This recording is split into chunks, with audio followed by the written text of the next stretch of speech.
base sa dami ng kanyang mapapasahero ang kanyang kita sa pang-araw-araw. Makikita ang anak na babae na nag-aayos para sa paaralan. Ang kanyang nag-iisang anak na babae na isang high school student. Nanubos niya itong inaalagaan at iniingatan. Binibigay niya dito ang lahat ng niya sa abot ng kanyang salamat po. para lang mapapasaya niya ang Sige na, mag-ingat ka.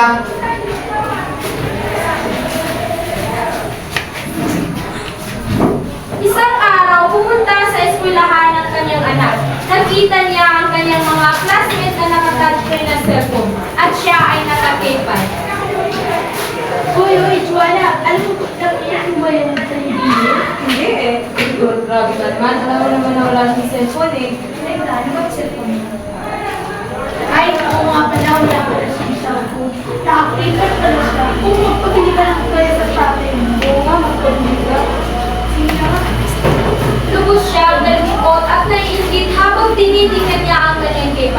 Sinisisi ng anak ang kanyang tatay dahil hindi siya nito pinilhan ng bagong cellphone. Sana na meron ganyan sa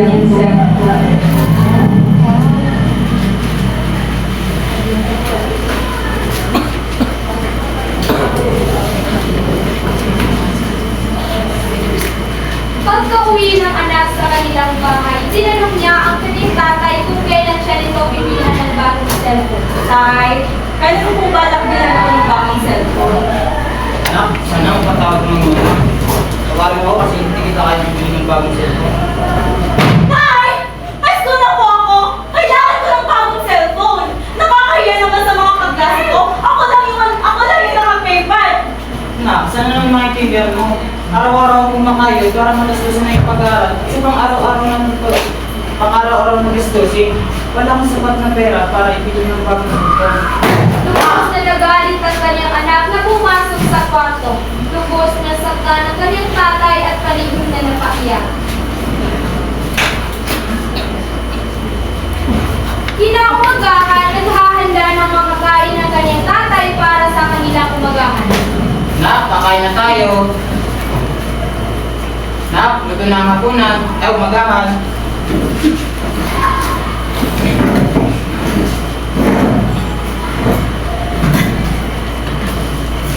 Nak, gusto naman sa eskwelahan?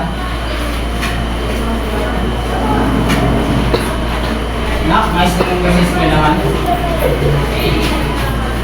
Ang kanyang anak ay hindi na niya pinansin ang kanyang tatay habang palabas ng bahay papunta sa paaralan. Lubos na nasakta ng kanyang tatay kaya kung saan-saan na ito naghanap ng ibang trabaho.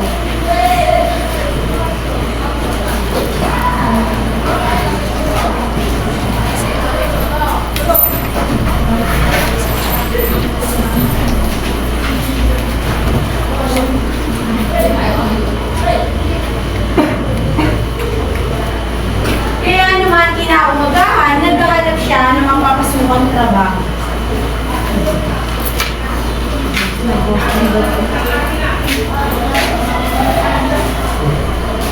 Ako po. Bakit po? Naghanap po ba kayo ng trabaho doon? Oo, bakit? Mahal po ba ang makapasok? Kailangan ako lang ng trabaho. Oo, sakto. Kailangan namin ng trabaho doon ng ubot ng sako ng bigas. Talaga po? Oo. Kailan po pwede magsimula? Simula mo lang ng araw. Simula mo lang silang dalawang kabuhan. Sige, salamat boss.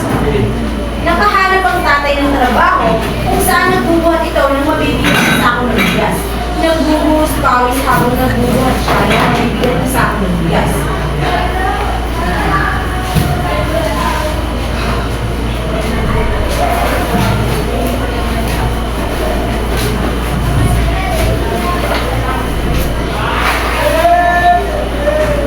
Ganun namin. Tulungan nga ako. Salamat boss. Sabi sa akin ano.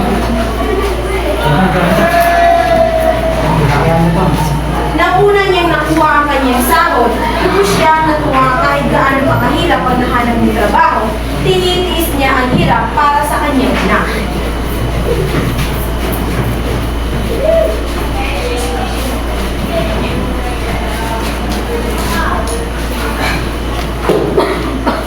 Amis ko. Ito na yung sendo mo. Pinabibigyan ni boss. Salamat boss. Salamat tayo. Ito na ako. Matapos ang ilang buwan na pagtatrabaho, siya ay nakaisip ng pera pambili ng bagong cellphone ng anak. Napapaluha sa saya ang tatay sa kadahilan ng makakabili na ito ng bagong cellphone. At kaagad na nagpunta ang tatay sa pabilihan ng cellphone para ibili ang kanyang anak. Magandang pare kasi wala Sir, ano po bang cellphone na natin pipili? Meron po kayong touchscreen na cellphone? Oo naman po, alin ba ang gusto niyo dito? Itong Oppo o Vivo? At meron din pong Tecno, yung malakas ngayon. Magkano yung Tecno?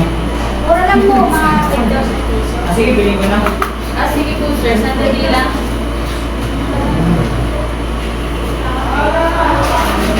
Ano ko sir, maganda to. Ang ganda ito na po sir, maraming salamat. At ang ganito ang umuwi para ibigay sa kanya. Pinibili ko na rin ng magandang cellphone ng aking anak. Tsak na matutuwa siya nito.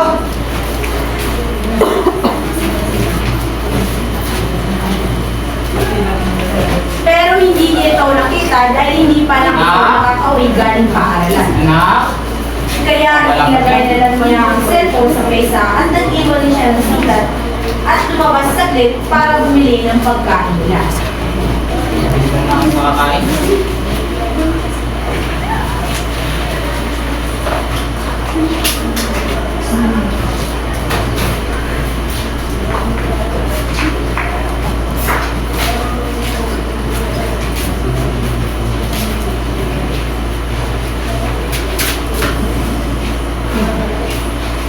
Bili. Ikaw pala yung Suki. Ano ang bibilihin mo? Bili ka ng adobo.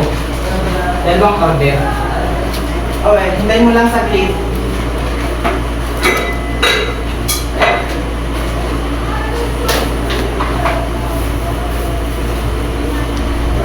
Masarap ngayon ang mga ulam niyo.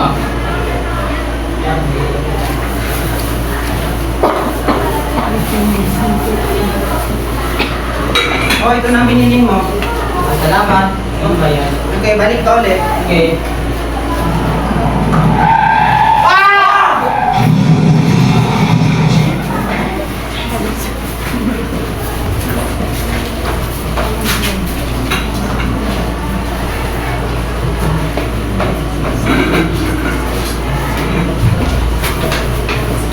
Habang naglalakad ang kanyang anak, may nakasalubing itong apat na babae na nag-uusap.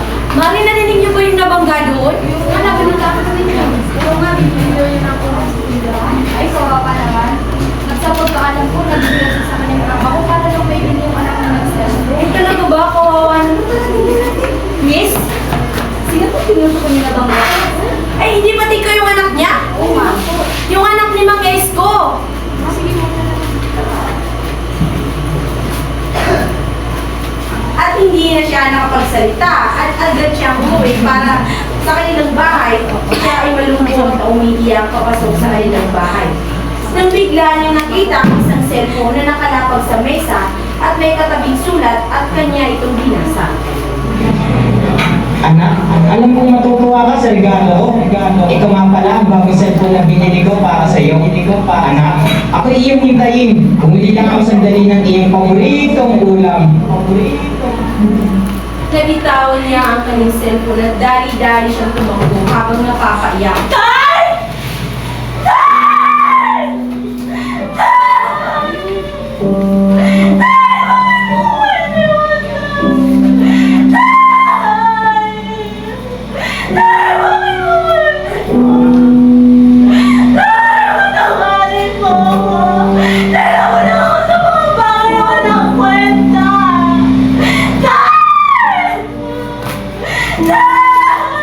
Ano ba bakit ko na nag-isa ko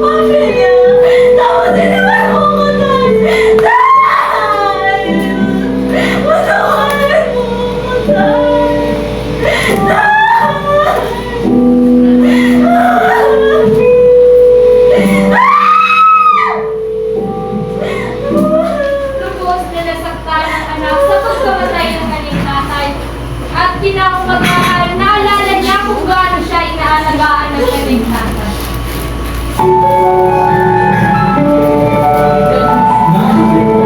baon mo. Mag-ingat ka palagi. Kain na tayo. Anak, gusto naman sa eskwelahan.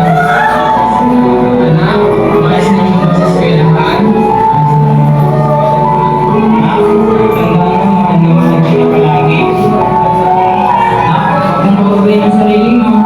Mag-ingat ka palagi.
Uy, balak ko.